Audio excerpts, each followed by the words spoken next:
8 साला सैफ की ख्वाहिश थी कि उसे कहीं से ऐसी ताकत मिल जाए कि वो जो ख्वाहिश करे फौरन पूरी हो जाए। लेकिन उसकी ये ख्वाहिश किसी तरह पूरी होती नजर नहीं आ रही थी। उसने बड़े तरीके आजमाए और उसके बाद भी जो ख्वाहिश की वो पूरी नहीं हुई। एक दिन वो जंगल की तरफ जा रहा था तो उसे रास्ते में एक बोना मिला जिसका नाम अनीक था। वो भी एक पगडर नदी पर चलता हुआ जंगल में जा रहा था। सैफ की नजर उस पर पड़ी तो वो हैरान होकर खड़ा हो गया और उसे देखने लगा। उसे यकीन नहीं आ रहा था कि वो एक जीता जागता बोना देख रहा है। इससे पहले उसने बोने सिर्फ किताबों में ही देखे थे। सैफ ने चिल्लाकर उसे पुकारा, अस्सलाम अलैकुम, शायद आप इसी जंगल में कहीं रहते हैं। अनीक ने जवाब दिया, बिल्कुल ठीक कह रहे हो तुम। क्या मैं तुम्हारी कोई मदद कर सकता हूं? सैफ फौरन बोला, जी जरूर, मुझे ऐसी ताकत चाहिए जिससे मेरी हर ख्वाहिश पूरी हो जाए।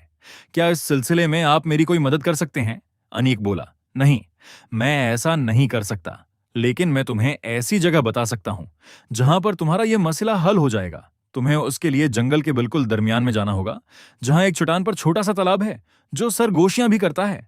अगर तुम सुन सको कि वो क्या कह रहा है और तुम उसे दिल की बात बताओ तो तुम्हें ऐसी ताकत मिल जाएगी। सैफ बोला, यह कैसे हो सकता है? मेहरबानी फरमाकर मुझे जल्दी बता दें। अनीक ने उसे बताया, तुम्हें वही करना है जो तालाब सरगोशी में तुम्हें बताएगा, और फिर आखिर में उस तालाब में से हाथ डालकर कुछ पानी तुम पियोगे। पानी पीने के बाद तुम जो भी ख्वाहिश करोगे वो पूरी हो जाएगी। मुझे कई मर्तबा वहां से ख्वाहिश पूरी करने का मौका मिला है। बस वो देखो, वो है रास्ता। सीधे चले जाओ, आगे शाह बल्लूद के 3 दरख्त आएंगे। वहां से दाहिने हाथ मुड़ जाना, आगे जाओगे तो नीले गुलाबों की क्यारी आएगी। जब वो खत्म होगी तो तुम सरगोशियों वाले तालाब के पास पहुंच चुके होगे।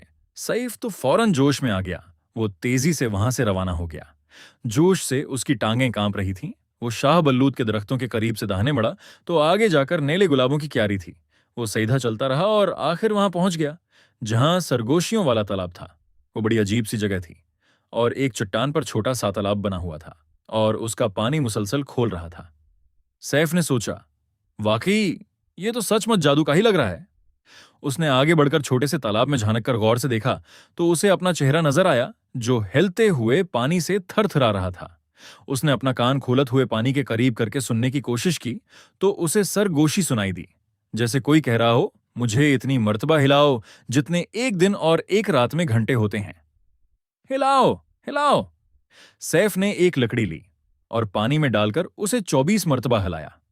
पानी मजीद खोलना शुरू हो गया और बलबले मक्खी के दानों की तरह पानी की सतह पर फटने लगे और भूरे रंग के पानी में से सब्ज रंग का धवां पानी की सतह पर छाने लगा। सैफ सोच रहा था कि यह वाकई जादू है। पुत्ता नहीं, अब उसे आगे क्या करना चाहिए। तभी पानी से ऐसे आवाज आई जैसे कोई सरगोशी करते हुए हुक्म दे रहा हो, मुझ पर झको और कड़कती हुई बजली के हजे करो। सैफ हुक्म सुनकर हैरान हो गया। फिर सोचने लगा कि कड़कती हुई बजली के हजे कैसे करते हैं। फिर उसे याद आ गया और उसने पानी पर फूंक मारी और अंगली से उस पर कड़कती हुई बजली लिखा और उस पर पानी में जैसे भूंचाल आ गया हो। फिर वाकई कड़कती हुई बजली की सी आवाज आई, लेकिन फिर पानी की सतह पर सुकून हो गई और सैफ ने उसमें झांका तो एक मर्तबा फिर वह पानी में अपना चेहरा देख सकता था। सैफ ने पानी से पूछा, अब मैं क्या करूं, मुझे बताओ। तालाब ने सरगोशी करते हुए कहा, अब शाह बल्लूद के दरख्त के पास जाओ और उस पर उगा हुआ फल लेकर आओ और उसे मेरे ऊपर डालकर हिलाओ यहां तक कि वो मुझ में हल हो जाए। सैफ सोचने लगा, शाह बल्लूद पर कौन सा फल उगता है? फिर वो दौड़कर दरख्त के पास गया और उसका जायजा लेने लगा। सर्दी का मौसम था और दरख्त पर कुछ भी उगा हुआ नहीं था।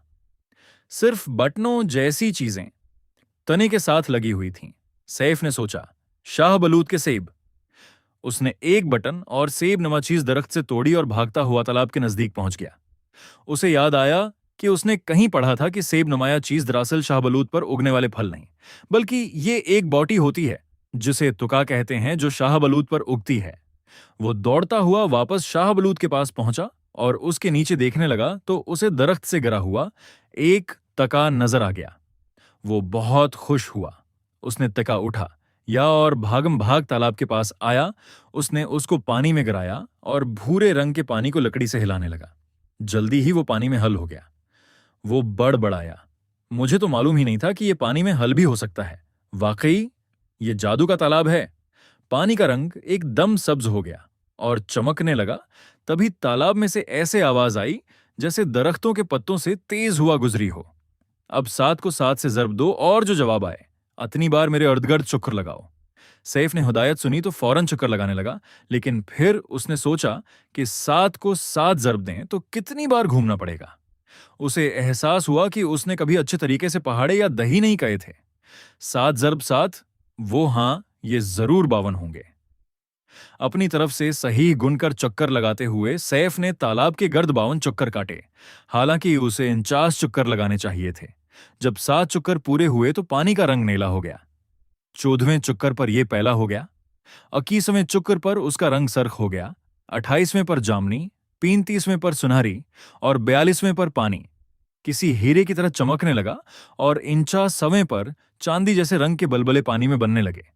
लेकिन जब सिर्फ 49वें चक्र के बाद भी चक्कर लगाता रहा तो पानी का रंग दोबारा भौरा हो गया और उसकी सतह पर सुकून हो गई। सेफ ने तब चलो भर पानी तालाब से लेकर पिया। वो बहुत बद जायका था। और फिर उसने अपनी मनपसंद ख्वाहिश की और फिर इंतजार करने के बाद उसने पसंद की ख्वाहिशें बतानी शुरू कर दी। उसने ख्वाहिश की कि वो घर जाना चाहता है, लेकिन कुछ नहीं हुआ। वो बहुत मायूस हुआ। उसने कई मर्तबा कोशिश की, लेकिन उसकी कोई ख्वाहिश पूरी नहीं हुई। आखिर वो खुद ही घर की तरफ चल दिया। रास्ते में उसे दोबारा अनीक मिला, जिसके पूछने पर उसने सारा किस्सा सुनाया तो वो हंसने लगा। अगर एक 8 साल के बच्चे को 7 से 7 की ज़र्ब देना नहीं आता तो उसकी कोई ख्वाहिश पूरी नहीं हो सकती। अब दोबारा तुम उस तालाब तक कभी नहीं पहुंच सकते। सईफ बोला, मैं हमेशा उसे ढूंढता रहूंगा और एक दिन तालाब तक दोबारा पहुंच जाऊंगा। तब तक मुझे पहाड़े भी याद हो जाएंगे। लेकिन सैफ को दोबारा वो तालाब कभी नहीं मिल सका। सभी कहते हैं कि वो तालाब सिर्फ एक मर्तबा ही नजर आता है। बच्चों, अगर इत्तेफाक से तुम कभी ऐसे तालाब तक पहुंच जाओ तो ख्याल रखना, तुम्हें पहाड़े याद होने चाहिए। अभी से तैयारी कर लो। भला 7 को 7 से ज़र्ब दें तो जवाब क्या होगा?